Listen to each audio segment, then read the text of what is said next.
Welcome back to Business Week on Arise News. I'm joined now by one of our regulars, Markets-Mohammed, CEO of Finance with Mukhtar, to discuss some of our top stories in further depth. Thanks for joining me on the show, and compliments of the season to you. So I wanted us to start with the story of Cape Town, which was rated third best airport in the world by a survey of consumers. Tell us about why Cape Town rated so high. I think they said they look at the hospitality of the people and the airport facilities, especially the parking lot area. I mean, that was fantastic. Africa, and to see that it's only Japan and Brazil airport that came before Cape Town, that got me more excited. That seems that African airport for the first time. And again, where we look at the airport like the Atlanta, Jackson Airport in Atlanta, they want JF Kennedy in New York, all come in very distant 168, 167. So I think for me that was a very good news for Africa, especially as the aviation sector is concerned. Yeah. Do you think there's a correlation between how busy an airport is and how well it can cope? Because when you talk about Atlanta, Jackson Airport, those are really busy airports. So is it the fact that these airports tend to struggle more with capacity and just meeting the needs of their consumers? I think when you look at it that way, you just think like that. Because again, there are other smaller, better airports that don't do what this bigger airport does. And yet, if you look at the rating for Japan, the airport in Japan and the one in Brazil, I think they're as busy as that in Cape Town. And in fact, Oman, if you look at our screen there, Oman came first, Brazil was second, and then Cape Town was third. It's interesting because, Cape Town, I find that sometimes there's a correlation between the state and standard of an airport and whether that city is an international conference hub. So Cape Town has an international conference center, which a lot of people go to, and that seems to be commensurate with its airport standards. But quickly, when you compare to other parts of sub-Saharan Africa, do you particularly have any favorite airports on the continent when you travel through which you're quite impressed with? Fortunately, no. Oh, really? On the African continent? In the African continent, I think, unfortunately, none. Because the one I would have said would have the one I've traveled through, maybe we talk about Ethiopia, Addis Ababa, the one in Ethiopia. What about Kigali? I traveled through Kigali. And Kigali is fantastic. I've not traveled to it. I heard people say fantastic thing about Kigali. Maybe because I've not traveled. The experience in Ethiopia with some friends and others has not been so palatable. But I think Kigali, people seem to, most Africans now goes to Kigali. I think it's a good one. But when you look at others, I've been to Ghana, been to Ghana and others. Very interesting. We also have the worst performers ranking. Let's see what our producers are putting on the screen there. So we have Indonesia, Malta, London Gatwick. Interestingly, London Gatwick is a privately owned airport. Then you have Portugal, you have Serbia. I'm breathing a sigh of relief that many of our African airports are not featuring in that. I think I'm breathing a sigh of relief that Lagos is not there. I'm surprised how it also could be, it's a survey. So it's also based on the number of people who use the airport. So I imagine many African airports don't feature there because they're not many international hubs within Africa. You can see that, I think for me, Gatwick is one shocking one. Yes. And then also the one in Lisbon. And also Marseille. In Marseille Airport in France also. Those three seems to get me shaking. And Toronto. Yes, Toronto. I imagine that's quite a very busy airport. But I think what this points out is that the customer experience when you go through an airport, the ease of access, understanding where things are is very important. But let's hope a lot of our African airports really see improvements, like some of the improvements we're hopefully going to see here in Lagos, Nigeria, and across the rest of Nigeria. Okay, great stuff. Angola has quit. It's the fourth country to quit OPEC in the last, 4 or 5 years or more. And I kind of saw this coming. Did you see this coming? I didn't see it coming because Angola has been one of the front member of OPEC, especially when it comes to Angola, Nigeria, and Africa. They seem to be the front members that really portray OPEC, get a lot of move with OPEC policy.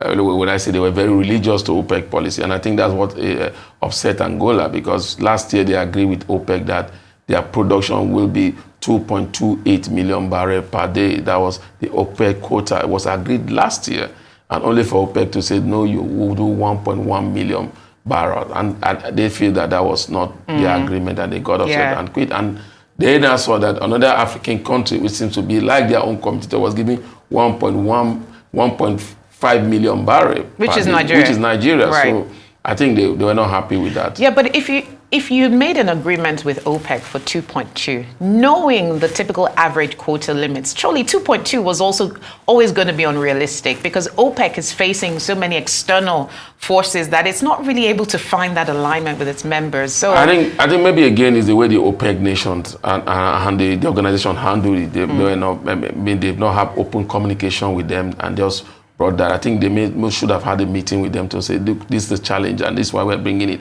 Okay, with Nigeria, remember that last year they did not meet their quota given to them. We need to give them allowance so that they can meet their quota. Yeah. So I think OPEC did not do that. And when you see somebody as your competitor and you feel you are giving undue advantage over you, you tend to protest. Yeah. I think that's the problem. Yeah, interesting. Listen, Angola has gone now, which means there are only 3 African countries left in OPEC. Nigeria, Gabon, which had exited before and come back, and then the Republic of Congo-Brazzaville.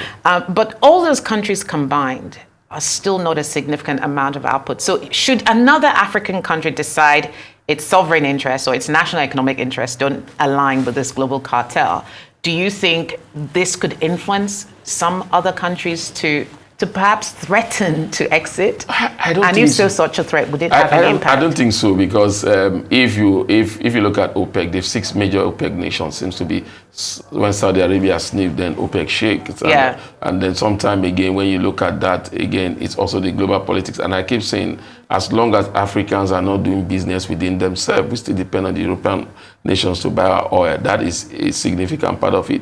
If Africa begins to do business within themselves, then you'll be so certain that if you say you are leaving OPEC, you still have partners that you can do business within the continent. So when you live in OPEC now, though Angola exiting OPEC brought down the price of crude at the day they announced that they were leaving. Although the prices have gone back up since. So since then. So there's that reaction, but then that reaction comes first, and then you sit back and say, well, what significant point is this going to have on oil production and price? And maybe people just say, oh, 1.1 million, that's not so much. Yeah. But if it is like Saudi Arabia said, now we are that exiting, would be significant. that would be serious. Okay, so I want to ask you this question. Under a scenario in which Nigeria were to get its act together fully with regards to production, and we hit this kind of ambitious 3 million barrel a day mark, what are the implications for our future in OPEC then? Because if you impose a limit, a quota on production, and we somehow manage to deal with insecurity issues, tackle oil theft, bring back some stability to the sector, and we're now exceeding or doubling the quota amounts, could that be at the point where the country starts to give serious consideration to its membership of OPEC? I think so, but again, it will be very difficult because you have to look at the times that OPEC have been there for us. And OPEC knows this, and I'm sure that's why they've given Nigeria a lot of allowance. Even with the 1.5 million barrel per day, remember the budget is stacked at 7.6 million barrels. So let's even start with meeting the budget target. We can't even meet the budget. Based on OPEC quota now, we are not going to meet the budget target of 1.76 million because they say that we have budget target is 1.5. That's what they are going to give to us. So it's going to be a big challenge. But exiting OPEC, the only time it will be easy for Nigeria to exit OPEC, as far as I'm concerned, maybe that time that we are doing more business within African countries. Absolutely. So then we all absorbing our own production. Then we have also absorbing our own production. I think maybe government will look at 1.5 will be that will go out of the country. Then the remaining 2 some million might be begin giving to Dangote refinery, and also you also now have the Port Harcourt refinery coming to stream. Interesting times for OPEC, but Angola has sent quite a big signal by exiting. Let's see if it's going to come back like Gabon. Anyway, on to Nigeria, unemployment figures, not a very good outlook there, with Q2 unemployment actually rising from Q1. Rising by 1% from the previous quarter. What does this say about the trajectory going forward? I don't think it's the right projection. It's not the right projection. What do you mean it's not the right projection? Let's be sincere with ourselves. I think we will need to look at the way they are doing it now compared to what we used to do. Based on the recalculations that happened, methodology. And then the methodology has changed. And I'm thinking, for me, remember Yemi Kale, the former Secretary, said this methodology was to be introduced when he was there. He told them it cannot work because it's not the right methodology. Now, how did you get that 1 point something? If we have only 1 something million Nigerians, 1.1 million, 1.1% Nigerians that are unemployed, we won't be suffering shouting the way, because the way they are doing it now, they are saying that. No, they're saying it's 4.1%. So 4.1%. they increased from 4.1% to 4.2% between Q1 Even and Q2. if you look at that 4 point, remember, like you said, the methodology they are using now, they said if you have a job 1 hour in a day, you are counted as employed. But nobody is looking at how employable are you, what type of job, what is your take home on that job. When you talk about hourly job, now they are beginning to classify people job by hourly job. But Nigerians don't pay people by the hours. So that statistic is not right. I think it's one of the most, for me, one of the most inaccurate statistic that we can ever have. Because when you're saying 4.2% of Nigerians are unemployed, they are not even looking at the underemployed compared to the former data I give you. Remember, before now, the unemployed rate as per when we were doing was about 33%. And it crashed down. Now you're telling us is 4.2%. What have we done differently? Now you came up with a methodology say that if everybody has a job in a day for 1 hour, it's classified employed. Right. Okay. So, well, I guess many wouldn't define that as gainful or sustainable employment. But the other interesting thing about this statistic is that it mentioned that the rate amongst persons with post-secondary education, the unemployment rate amongst persons with post-secondary education is 8.8%, which also raises the questions about the future of work and whether, as a country, we're adequately preparing students or graduates for the workplace. What are your thoughts on that? I think we have not been doing that for a while, because before now we used to prepare people based on your capability. When we look at your point of interest, then we used to have the technicals college for the technicals students. So some people just finished secondary school and they said, look, want to go to, primary school sometimes, want to go to technical college, want to build on our skill. So what we're doing now is the white collar job. It seems what every Nigerian, and now Nigerian people look for a job not based on what they are able to do. They say, you know what, we'll have to learn through the job because that's what we can find. So it's getting to that point whereby, that's why you see when we sign bilateral agreement, PPP with the foreigners, they attempt to bring in their own expertise all out from their own country to execute that project, and then we keep complaining about it. But the bottom line is that we've not beginning to develop our education sector to meet the curriculum of the type of job that we have in Nigeria, which we call the skill and unskill. What we're seeing that there's so much job for the skill that we don't have that opportunity. So they bring in expertise, while the unskills are not even trained. But we're also exporting a lot of highly skilled young people professionally. So, I don't know whether that is accounted for in the picture, but it's a very interesting. No, that is not accounted for. Remember, that is also what that's what we're suffering, especially in the health sector. We look at it as the Jackpot syndrome. Yeah, health, financial services. It's affecting so many other sectors. I wanted us to close off with the power sector. This statement by stakeholders at the Nigeria Electricity Stabilization Initiative, this stakeholders meeting that was held, where they said changing ownership of the discos is not the solution. The solution is all these other things. Also bearing in mind that recently the Minister of Power, Adelabu, had said that he wanted to change the pricing of gas from dollars to naira.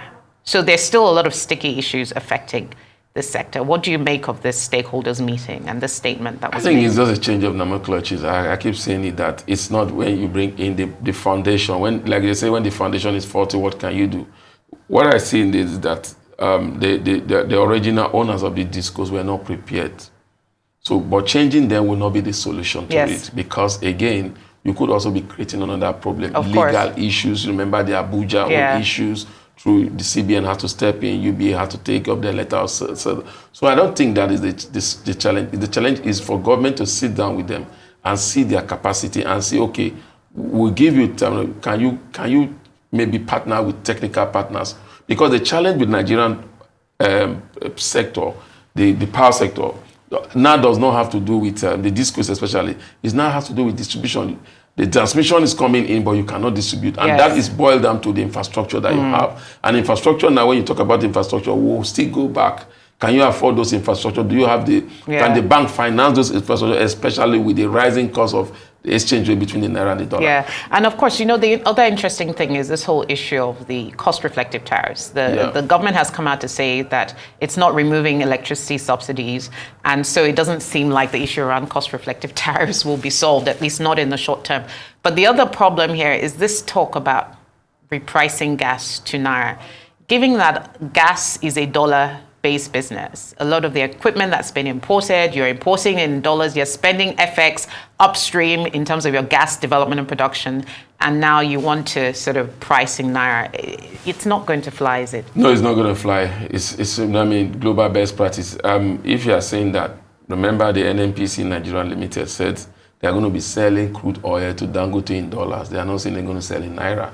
That sector, if you want to deregulate, you deregulate and let the best practice happen. Of course. And so if you are deregulating that sector, and unfortunately the gas sector is one sector that has been deregulated long ago, so I don't think that would work. Okay, thank you so much, Mukhtar. Great speaking to you as always. Hopefully we wish you a fantastic end of the year and new year, and we can talk more about these things in 2024. Thank you.